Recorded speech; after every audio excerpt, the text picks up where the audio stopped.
So depending on where we start the podcast, I'm just going to start narrating. What has just been placed on the couch is a contrabass trombone. And I think as an I would call myself an expert of having to carry a large instrument around. And I would say that's a rather large instrument.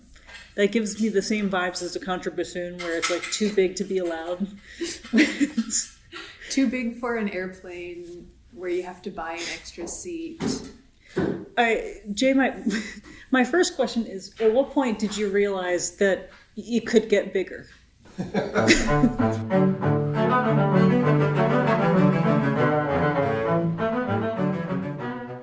Hi, everyone. Welcome to OSA Backstage. I'm Dani Meyer, and on today's episode, we are starting April off with a bang. That's right, bass trombonist Jay Wise. You know what? He brought props. It's Jay. I think the intro pretty much writes itself. You're going to love this. Enjoy. Are we on? We're on. Now? We're just going to start. Wait a minute. I have more props.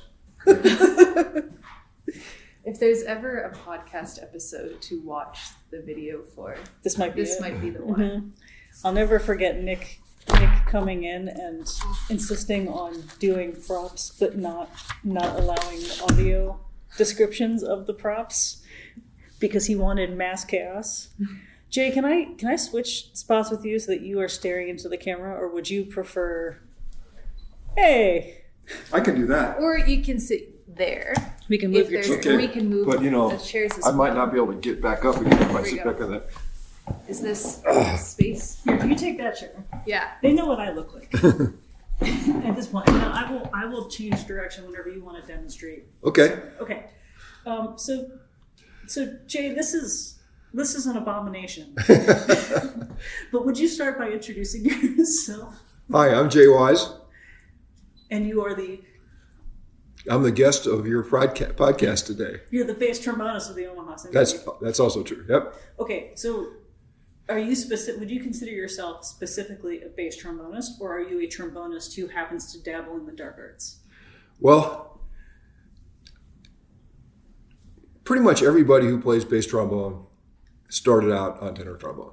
I would say more than 90% Okay. started on tenor trombone. And there's acoustically no difference between the bass trombone I usually play in the orchestra and the tenor trombone that Jason and Pat play. They're acoustically identical. They're both 9-foot B-flat tube with an attachment on it to play lower.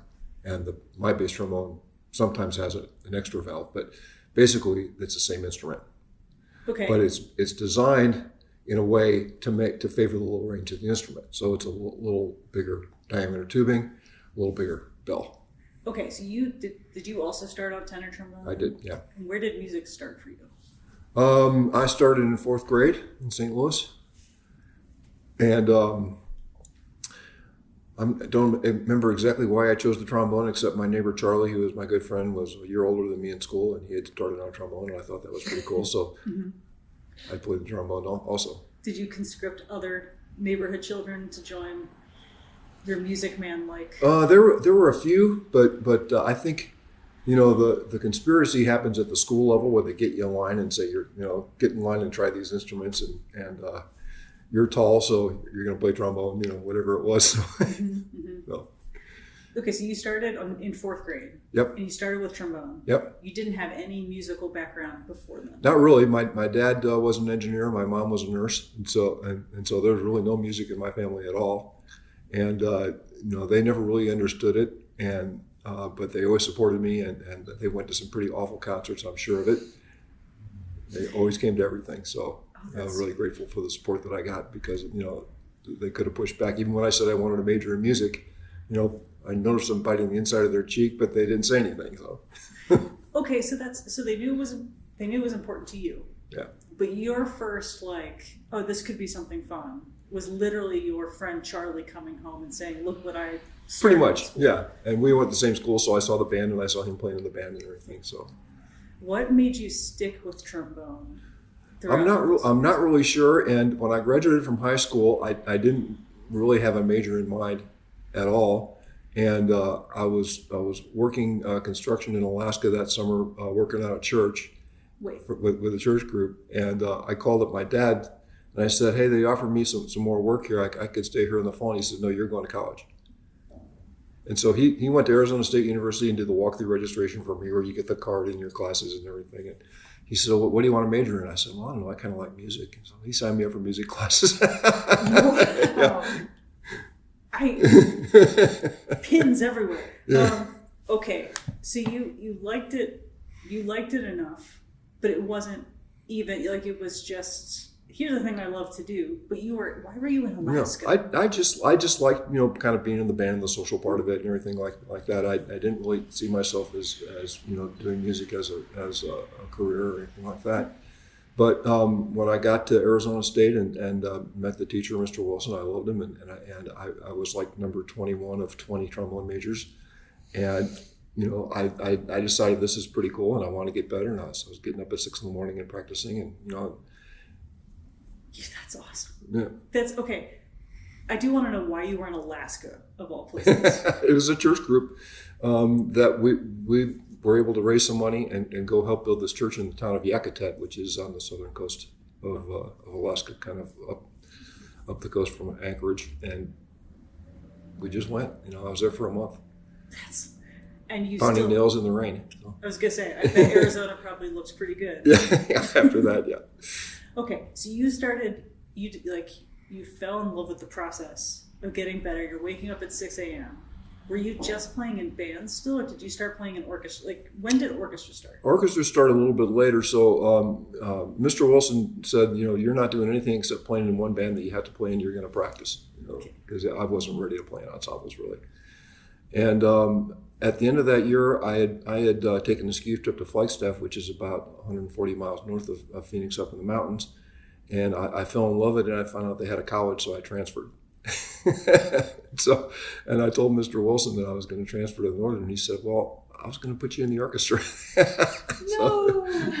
So I get to Flagstaff, and I'm just playing in probably the concert band and the jazz band, and the orchestra director came to me and said, hey, we need a bass trombone player in the orchestra. Do you have a bass trombone? And I said, no.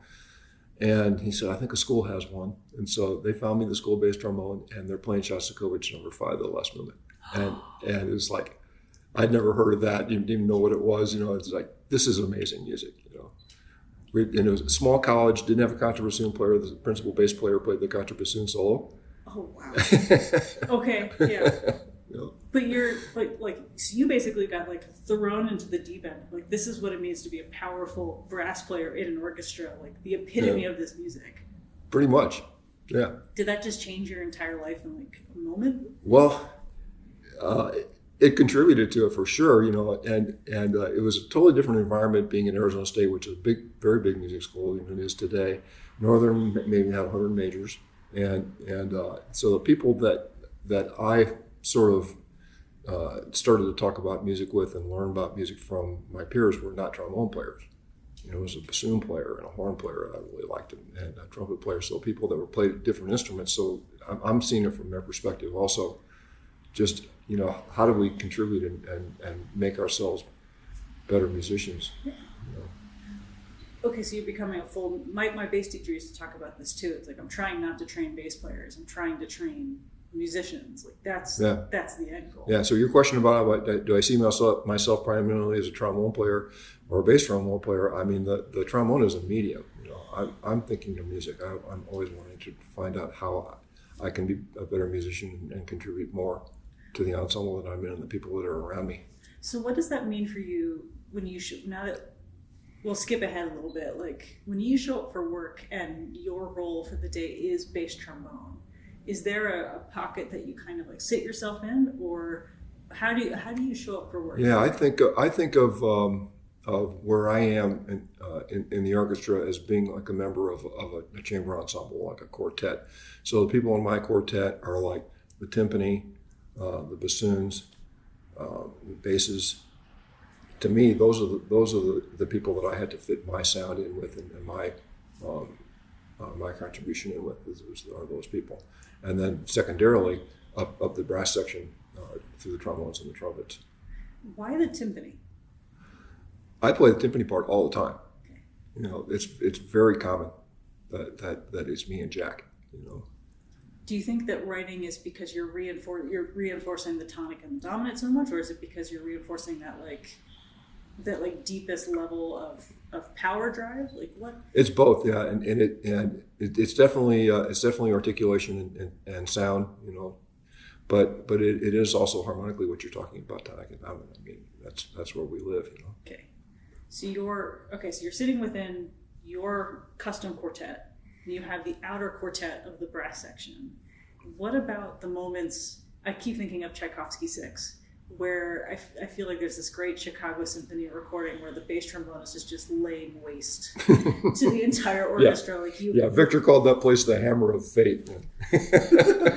Okay, so what lets you realize I'm no longer responsible for the quartet? For this moment, it is just me. It's usually pretty obvious, you know, when that happens.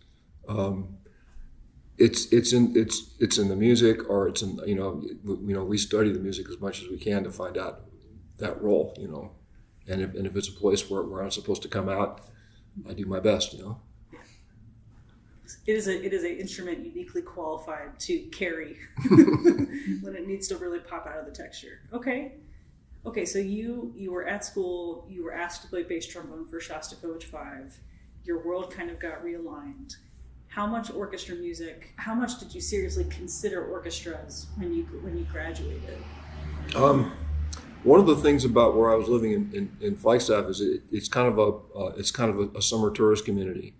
And at the time, it had a festival orchestra, a professional festival orchestra, and it was sort of like an Aspen model, where the faculty of the music camp would be the principals in the orchestra, and then some of their students would come in and sit in sections.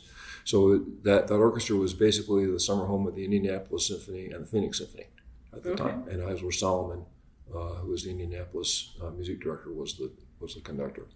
And so I got to play third trombone a couple different times in that orchestra as a student. And then later on, when I came back, I got a contract and got to do it as a professional, both on bass trombone and later on as principal. Also, I played principal in that orchestra.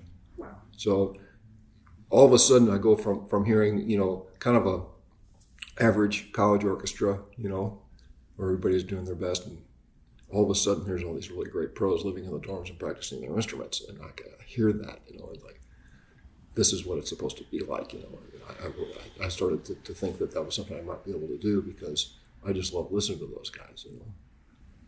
Were there any people in particular, like any faculty member or professionals, that you just kind of gravitated towards that you remember? There was the principal horn player of the Indianapolis Symphony, Larry Philpott, used to come and play in that orchestra, and really wonderful soloistic horn player, and just a guy that was really easy to get to know, you know. So that's someone that I definitely thought a lot about when I think, you know, this is what it's going to be like if you're going to be playing music all the time, you know. Brass sections have such a there's a club aspect to, I think, joining a brass section. I see it every time, like when Seth came, and anytime there's a new person, there's just this feeling of like, we're so glad you're here, welcome in. Did you feel that as a student? Was there, or is there a sense? Somewhat, but I mean, I didn't really have the credentials or the experience. You know, I was not on that level. I could not play like those guys, and I didn't have the experience. But I enjoyed watching the way that they interacted with each other, and the way they would try to give each other a hard time, or sometimes give the conductor a hard time. And it was kind of it was a lot of fun, and kind of opened my eyes. You know, when they had a guest conductor one summer that wasn't particularly popular, and Jack Rattery, the principal clarinet player, the conductor, is like on his way to the upbeat. Rattery stands up. What are those microphones doing? Very funny. We had Maurice Parris, you know, who was Jason's orchestra conductor at Queens College, and he's kind of a Bernstein protege. He was the conductor there a couple of summers too. Really great musician. How did you know when the brass section liked a conductor? How do you know now if a brass section loves the conductor? You know, we try to give them everything we can. You know, I mean, they're up there trying to do a job too,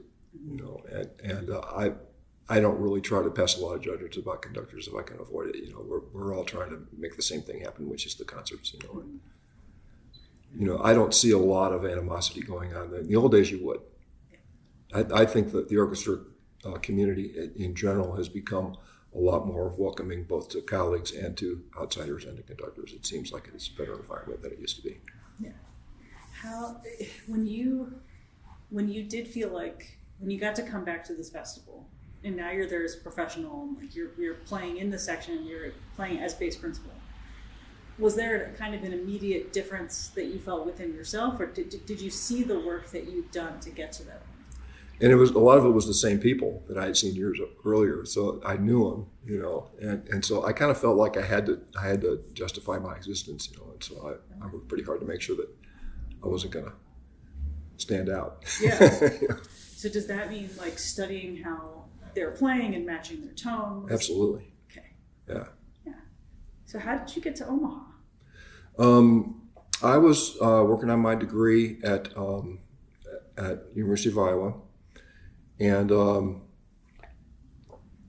I'm playing in the Des Moines Opera as a member of the banda in Aida, and they did a full blown all stops out Aida at the big auditorium in Des Moines. Usually Des Moines Opera plays in that hall in Indianola, it's the college auditorium. But they did I think 5 shows of Aida at the Veterans Auditorium in Des Moines. It's a big concert hall, and full banda. I think we had like 15 people backstage in the banda. Oh my God! Right when and they did the full procession of the Grand March, with animals and everything. Did they have an elephant? They had, and it is the famous elephant that was also here in Omaha. You know that story? Yeah. It was the same guy running the animals. They didn't have any mishaps, but there's quite a few camels that were coming across the stage, and they're going right by the band, right when you have to take your biggest breath. So they smell wonderful. Oh yeah, it was aromatic for sure. So anyway, I'm playing in the banda, and I'm a poor college student, so we're camping out in Des Moines, like at a campground. And I called my wife and called Marcia to see what's going on. She says, "Hey, some guy named Saker wants to meet you in Omaha. They've got a job opening."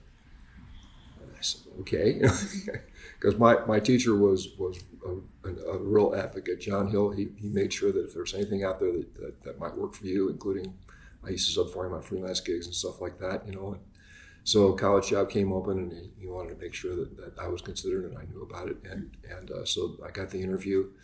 And came here that later that July, and got the job, and then we moved here in August. That was 1984. Okay. And so I moved here to teach, right. And then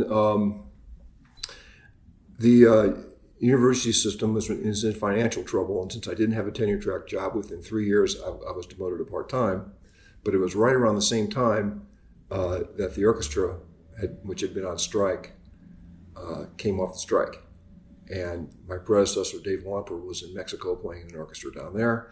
And so, and I had been subbing with the orchestra a little bit on tenor trombone, but Jim knew I also played bass. And so they asked me to sub a couple of weeks at the beginning of the season when they first came back. And then later on, I got a contract for the entire season as a one-time. And I knew there was going to be an audition in May, so I did nothing but live bass trombone from basically November through May, and ended up getting the job. So. Oh, man. So you were in the right place with the right circumstances at the right time. I mean, how many times does that happen? All the time. Yeah. That's how it always happens. So I was in the right place at the right time, and somehow was successful. So. Were you surprised at all that you ended up with an orchestra job, or had it started becoming more of the goal?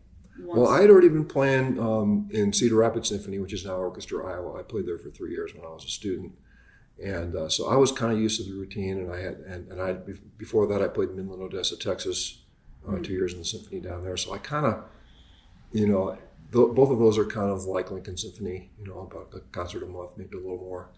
But I was starting to get into the whole routine of what it's like to prepare a concert and perform a concert. And then the university orchestras at Iowa. They did a professional schedule, basically. It's 5-6 rehearsals and a concert. Okay. And so that that model, I was kind of ready for it. I knew what to expect and how to do it. So I think it was a little bit of an adjustment here, and I had my moments that weren't as good as they could have been, but I felt like the guys that I played with were really supportive of me, and so it definitely helped me adjust to the new environment. Everybody gets their moments when they start. I think it's kind of, there's this feeling of like, oh, baby's first job, but like it doesn't really matter how old you are when you join the orchestra. You're still learning how to be a part of that orchestra. Yeah, the tradition in those days is if you made an obvious mistake, people would collect change and start handing you change. And I played in a particularly big rest in a rehearsal one time, and I got a whole envelope full of change.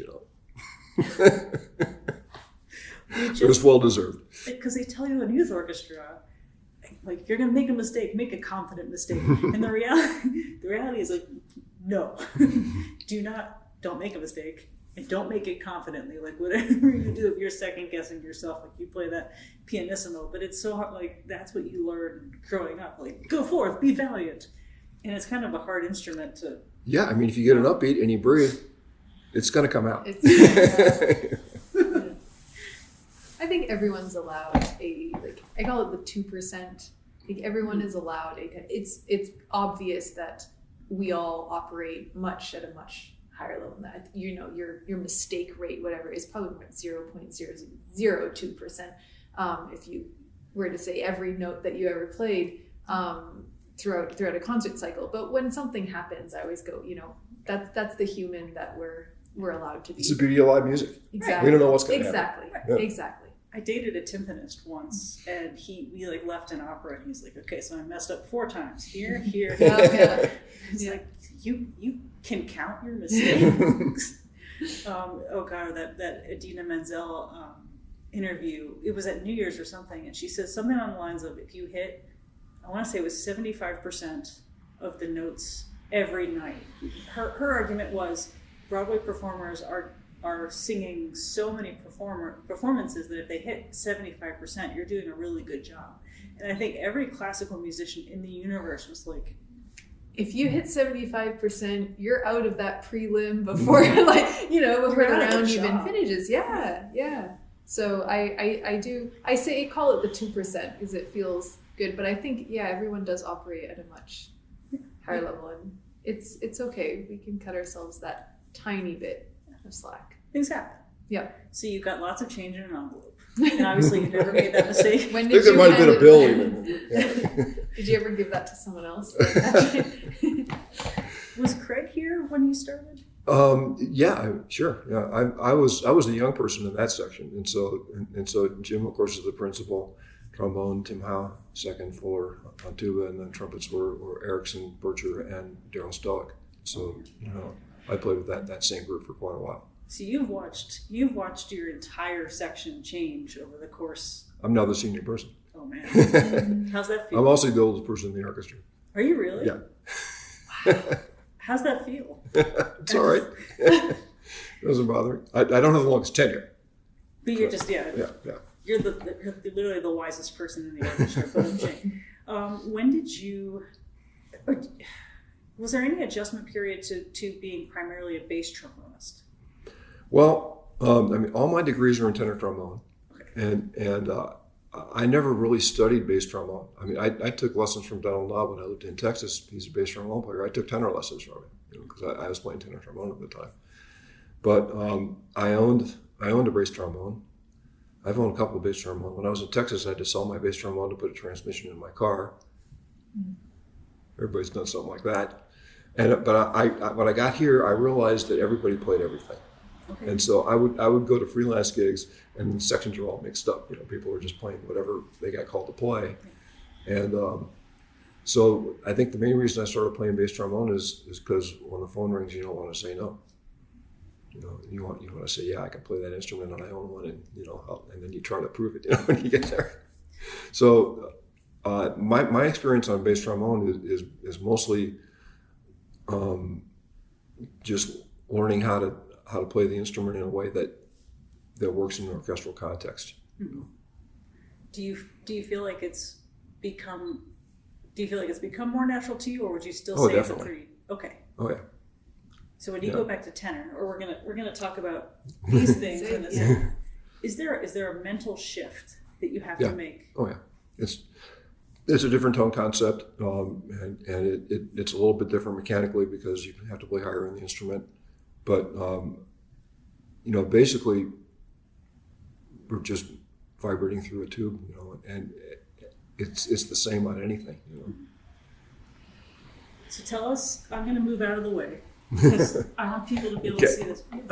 You went from having to sell your previous bass trombone to put a new transmission, and now you have quite the collection. What in the world? It's a contrabass trombone. It's in the key of F, and so the fundamental. So that's the fundamental. That's the low F, and then with the triggers, I'll go down to C.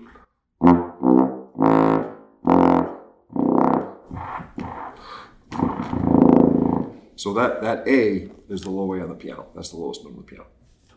Is that how low can a tuba go? It depends on the tuba, Okay. on the instrument, but I mean this is acoustically equivalent to like an F tuba, which is what the kind of the high tuba if they're going to play Vaughan Williams concerto or something like that. That's the F tuba, and so. Why? Before about the 1970s, the only thing you ever played contrabass trombone in was Wagner, Okay. or Girl Leader, by Schoenberg, something like that, German music basically. But ever since Hollywood, movie composers have discovered the contrabass trombone. Okay. And so if you're going to play bass trombone in movies in Hollywood, you have to have a contra. And if you're going to play tuba in that same environment, you have to have a chimbasso. So that's the double for tuba players. So that's why I've seen this before at work. Yeah, because Pirates of the Caribbean, Frozen. Frozen. Yeah. Frozen, which by the way had the biggest tuba solo moments. Yeah. And you think Jabba the Hutt, and then suddenly it's like, no, Frozen has the other big tuba. But okay, so Frozen, Pirates. Star Trek, the one that we did a few years ago, what was the name of that one? I forget the name of that one. But it was a Star Trek movie. And then coming up, we've got there are certain places where I might choose to play contra in the Star Wars that we've got coming up in May. But. So what would this make easier than your standard bass trombone? Well, for me, it's more I can play almost as well on a regular bass trombone as I can on this. Okay. Pretty close, but it's just the scale is a lot bigger. It sounds different, Does it require more effort to play? You shouldn't really be forcing anything, but it's in the upper part of the instrument. It's more efficient. You get more sound for the amount of air you're putting through. But I can put a nice, easy flow of air through it,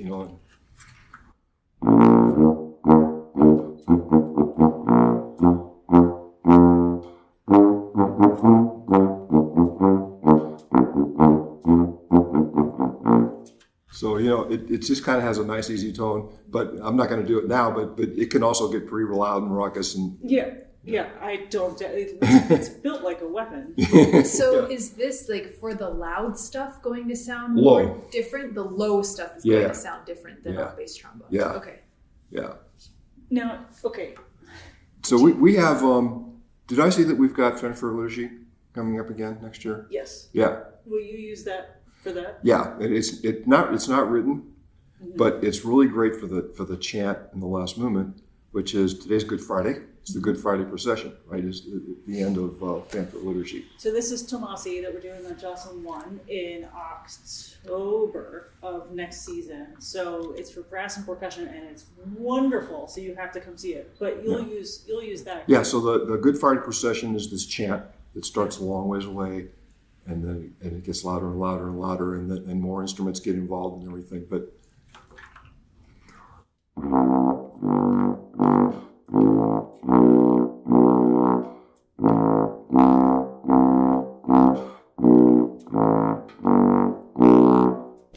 and that chant goes through the entire piece. Yeah, it's a wonderful piece. You asked me about, was it 5 or 6 years ago when we did it? for a brass ensemble piece. I said, well, absolutely, Tomasi, Fanfare Liturgy. It's I'm really glad it came back up. wonderful piece. It's Lee Mills is going to conduct that, but it's one of those like there's a couple just all brass fanfare stuff, like the Ducat Fanfare de la Paris is one I love too, and but this is a complete 4-movement piece with a story and everything, and a fantastic. The evangelist is the tenor trombone. It's just this wonderful piece. I've done it a lot of times, and when it came up 5 or 6 years ago, I'm thinking, the chant would be great on contra, so I just decided to play it on contra. How long have you owned this? Oh, maybe 6 years, something like that. What made you finally decide? Because with my husband, I know that like he'll borrow instruments and he'll flirt with the idea of maybe buying one someday, but like it takes something to tip him into. It was the first time of Pirates of the Caribbean, and I didn't have a contra, and I played it on bass trombone, which is there's one note in it that's absolutely impossible. Okay. It's not on the horn, and right around the same. So if we finished playing it, I didn't think I'd ever see it again. It turns out we did, but Pat likes to troll German eBay. Yeah, he does. And he found this at a pro shop in Germany. It had been an opera company's horn, and they sold it to buy a new tine or something. But it's a great configuration for me because it's the entire configuration of the horn is exactly a perfect fourth lower than my bass trombone. Okay. So the triggers work exactly the same. It's just a perfect fourth lower. So. I love the idea of an opera company selling brass instruments like some sort of rental car company where like they get put out to pasture and then someone else gets to use them. That's hysterical. Okay, so my husband's responsible for this. Yeah, and it was an incredible price, and I thought because I knew what the new ones were going for. This is an Alexander German-made horn, and Matt Erickson, who's a good friend, and he's a worse gearhead than I am. He has lots of he has his own contra. He has a tine, which is a real expensive German make, and he had a bunch of mouthpieces, of course. And so I got a mouthpiece from him that works a lot better with this horn. So all of a sudden, it's something that just plays very easily. Is it required that you have to be taller than the contrabass trombone? Because you and Matt Erickson are both extraordinarily tall people. I've got a picture of the two of us that I'll send you, and Matt's that much taller than I am. Mm-hmm. So yeah, mm-hmm. with the contrabasses. So. Okay, so this monstrosity is not the only thing you brought. No. Yeah. So, what do you want to show off next? Because you had asked me one of the questions about what composers I like to write for bass trombone. Sure did.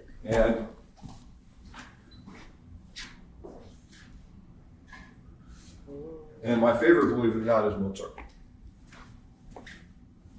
Okay. Explain. Yeah. Say more. Well, for one thing, the Requiem. Yeah. And but it's not the only piece of church music that Mozart wrote. He also 2 sets of Vespers, and there's also the C minor Mass, right? And so all of those have wonderful trombone parts because he uses the trombone in the way that his predecessors, especially Venetian composers, used trombones to double voices. And so it's a tradition that I think composers who wrote especially choral music and especially liturgical or oratorial choral music, they're looking back. They're looking back at Baroque music, and so the use of the trombones in those pieces is very vocal, and it's something that I don't know, I just really love doing it. And so in the Requiem, there's a scene in Amadeus where he's composing the Requiem on his deathbed. Salieri's writing it down. We know this exactly how it happened. And he's composing the Confutatis, right? And he's dictating, and he actually has trombone play the part because it's the beginning statement of Confutatis is the bass trombone and the tenors and basses.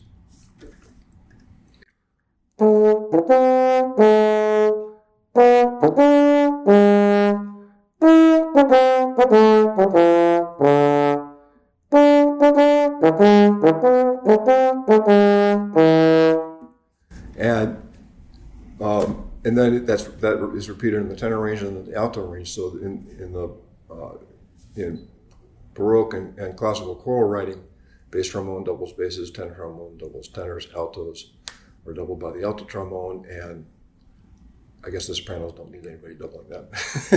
That's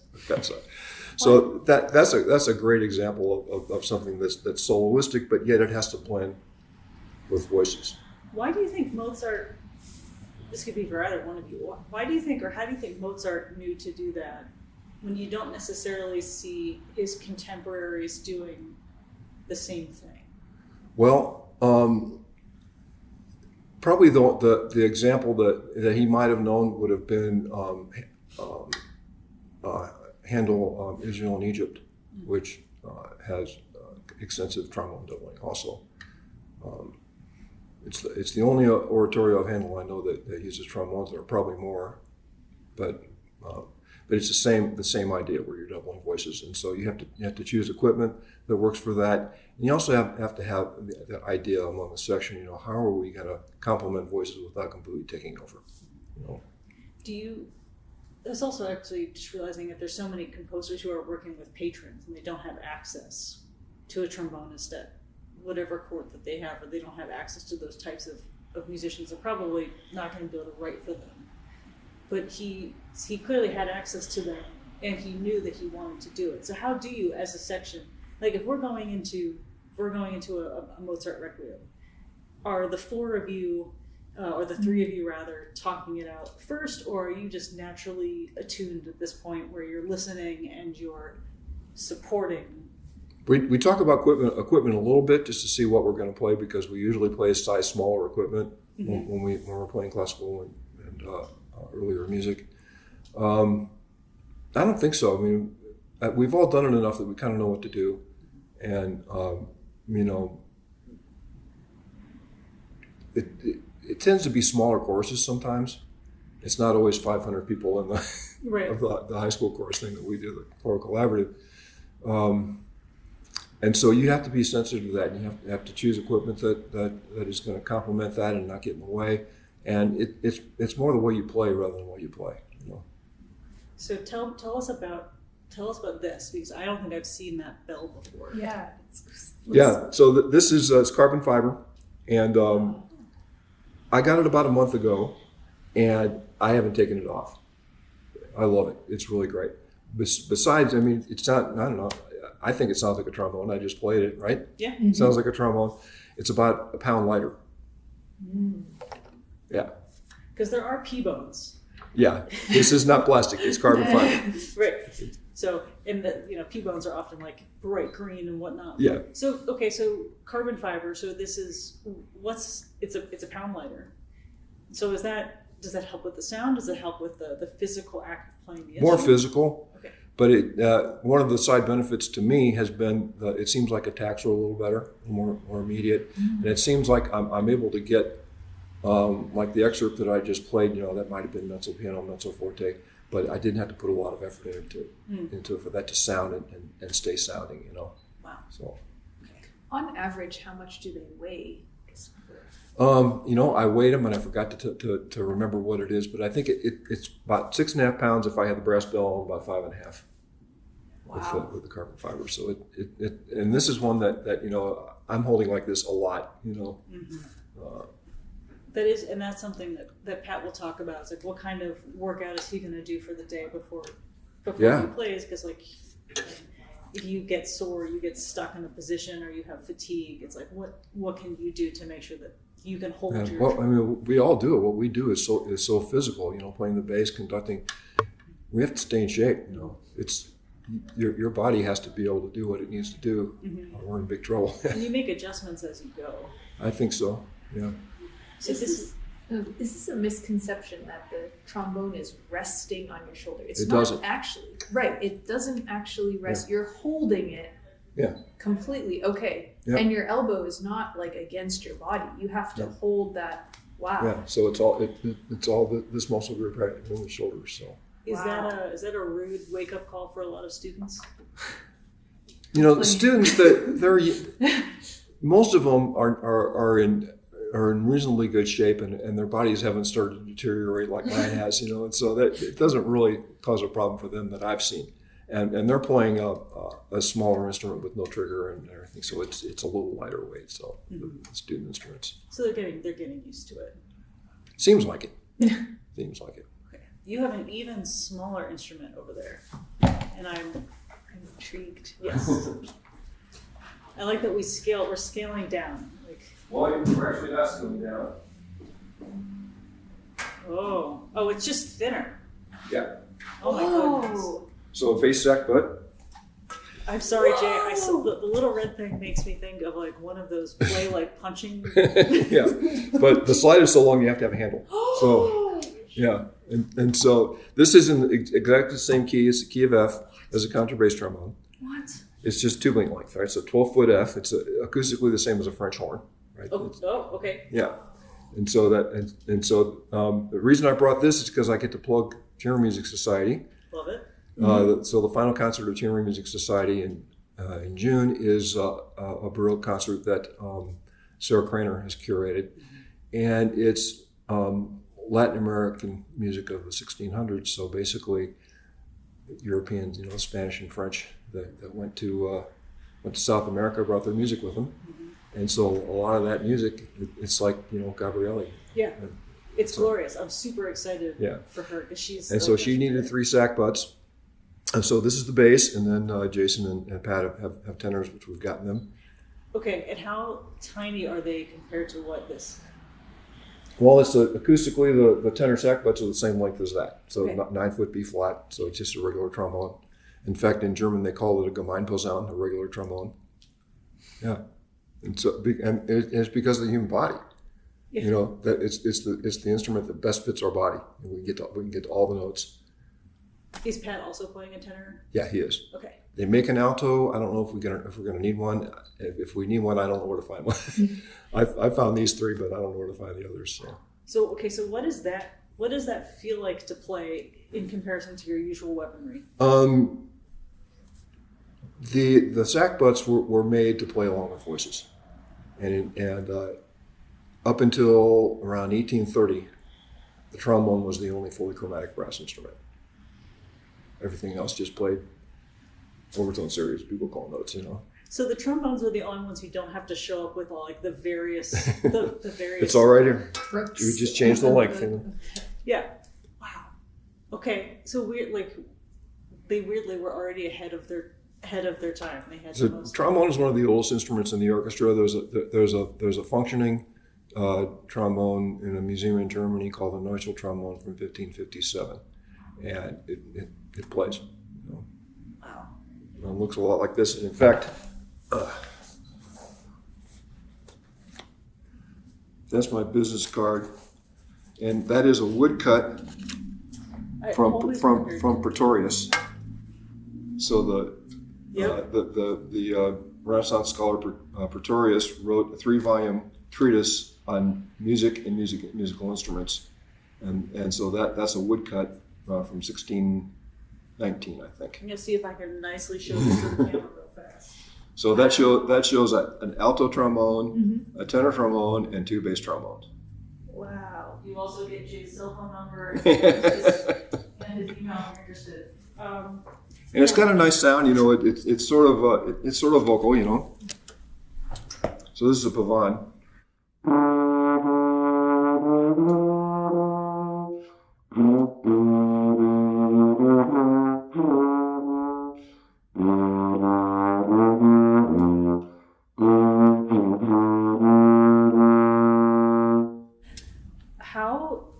How unfamiliar is it to go to this pulley, this additional slide thing? It's crazy. Yeah. Do you feel like is that? I played this instrument years ago when we did a concert with Alan Dean. You remember that concert? Yeah. Yeah. And so I had 2 sack butts, and then Alan and Craig played cornetos. Yeah. And so I already had this horn once from Jim Gray, Colorado, and I got it from him again. So I've played it before, and it's not quite as intimidating as it was, but it's still, it's brand new. And you watch, the thing about our colleagues in Italy and Germany and England is that they study these instruments like as their main instrument. You know, major and baroque oboe, your major and baroque violin, cornetto. You know, they're their main instruments, and so you watch these videos of people playing like Gabrielli or something, or you know, Handel on the original instruments, and they're just totally comfortable. That's what they play. You know, we, on the other hand, have to learn how to play them all over again. So, do you have to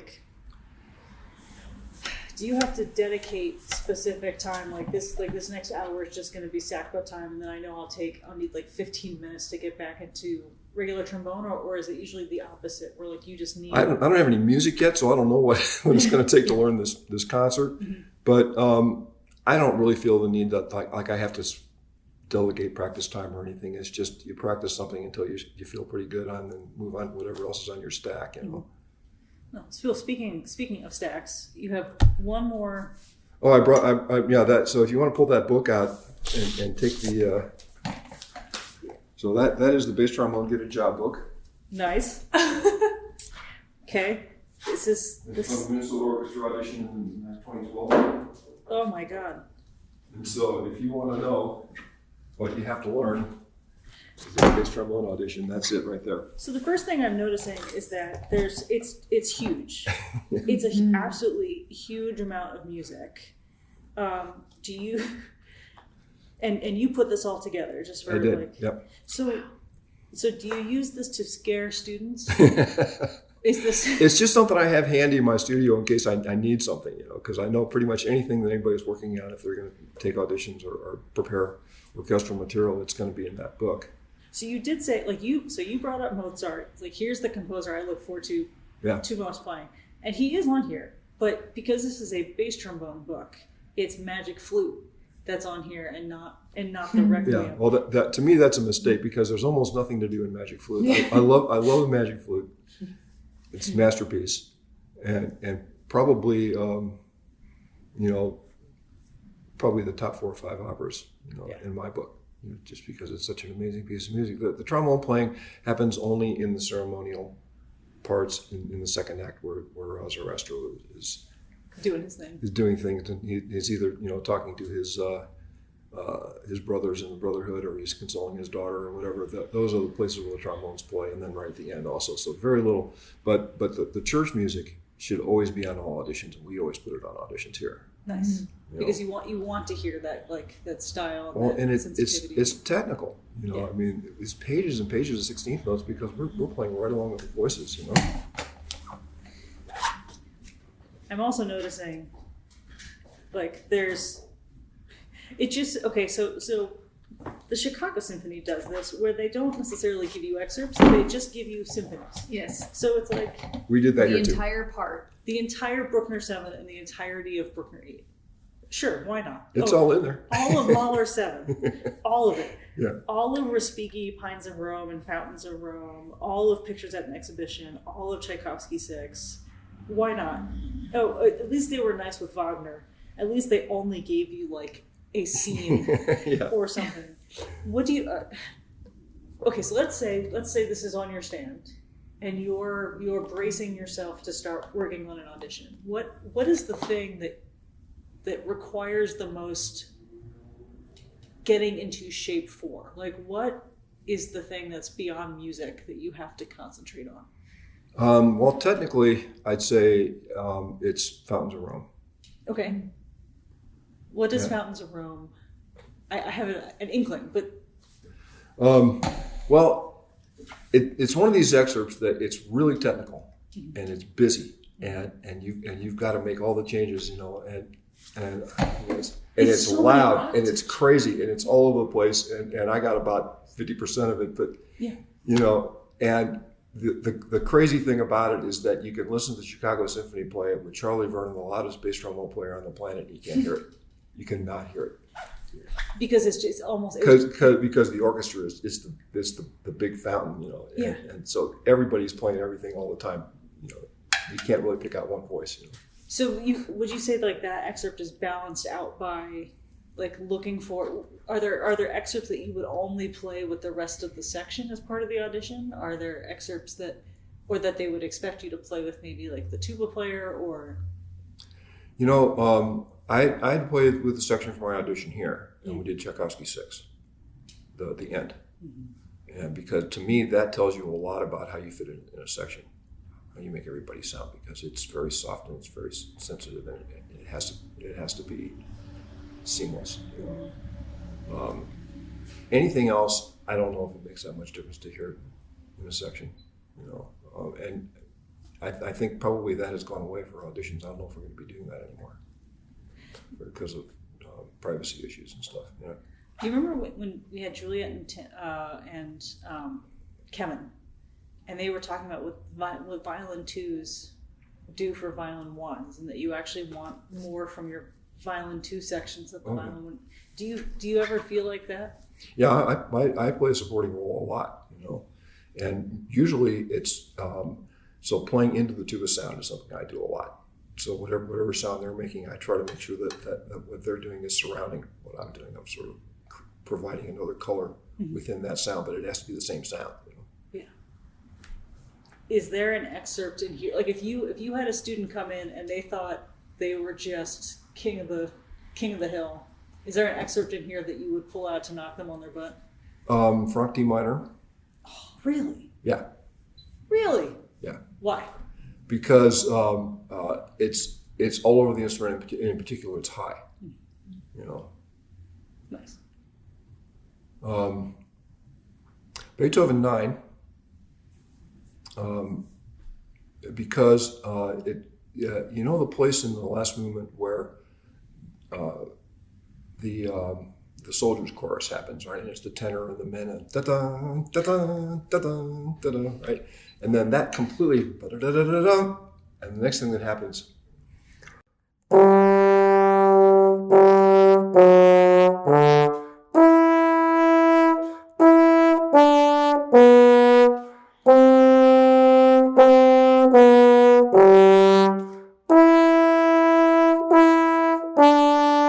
And it's just a glorious place. You know? I love playing it. And the last time we did it with Victor, he cuts off the orchestra and he says, "Jay, this is not bass trombone solo with choral accompaniment." And I said, "Have him sing louder."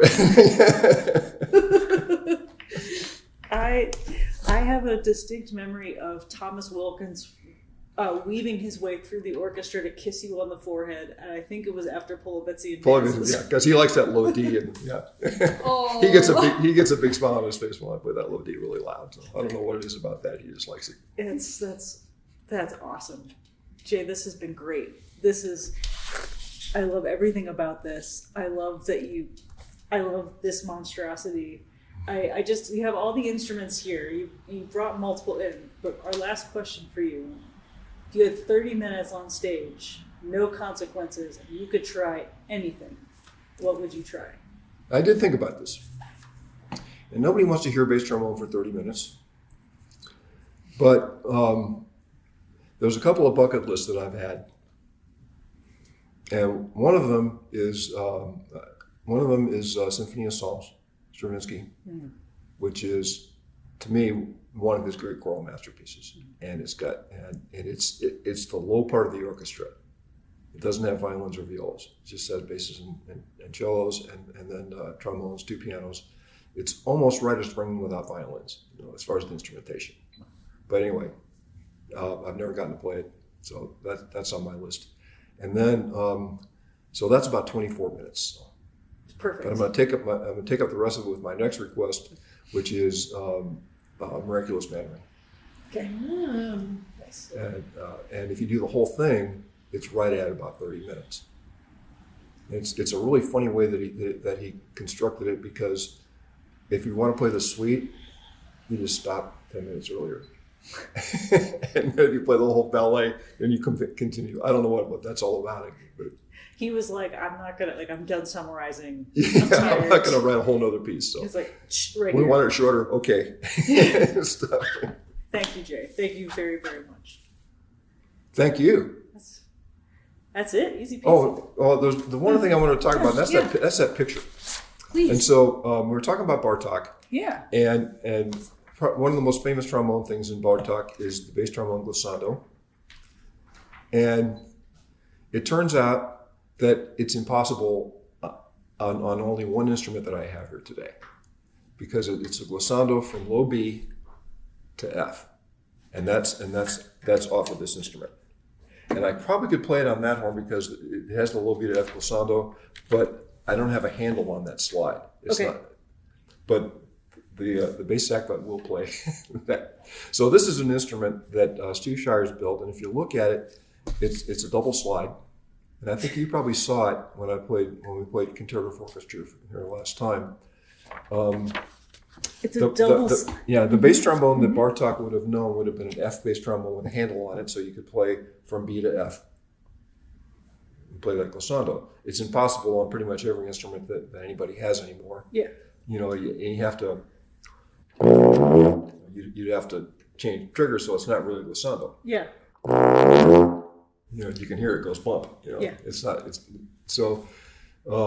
Steve made this instrument, so it's a double slide F. So you only have to hold the slide out about that far, and you get a really great B to F glissando. It's magnificent. It's really great. You literally had to build a second slide trombone in order to play one glissando. I But just love if this that place doesn't dedication. happen in the piece, it has to happen. Right. I just love that. Like in Bartok's time, this was not a problem, and it's No. only the modern trombone has made it a problem. Yeah. Is that accurate? Yeah. And so guys come up with really great solutions for it. Alan Ostrander, who played in the New York Philharmonic, used to tie a shoelace to this. So you pull this tuning slide out, and then tie a shoelace to it, and then like that, and then and then Are you sure this shouldn't be on the audition list? I tried it. It doesn't work. It didn't work for me. But then when Jeff Reynolds and Roger Bobo were together in the Los Angeles Philharmonic, the tuba doesn't do anything at that particular place. So he'd pull his tuning slide out, and he'd say, "Okay, so as soon as I start doing this, you push the slide in." I love. And meanwhile, Bartok was like, I don't understand. The instruments used to be fine. Like this was. It's you know what? It's really nice that for once it's not the composer's fault that there's a completely pain in the butt thing happening with the It's instrument. extinct instrument, and I don't know if we do Concerto for Orchestra again. I'll probably try to figure out it because this slide actually did have a handle on it originally. Mm-hmm. It didn't come with it; they lost it or something. So so next time we do Concerto for Orchestra, we're gonna watch and see if our tuba players are either helping you push in on the back or you're doing it. I always thought about trying to do that, but you don't want to make somebody else responsible for your thing. So. I think it would be a great prank to play on a new tuba player. Okay. Yeah. It's like welcome to the club. Yeah. Push in the tuning slide and they it just falls to the floor. I can't think of a better way to end this episode. So thank you, Jeff. Thank you. That's awesome. Thanks, Serena.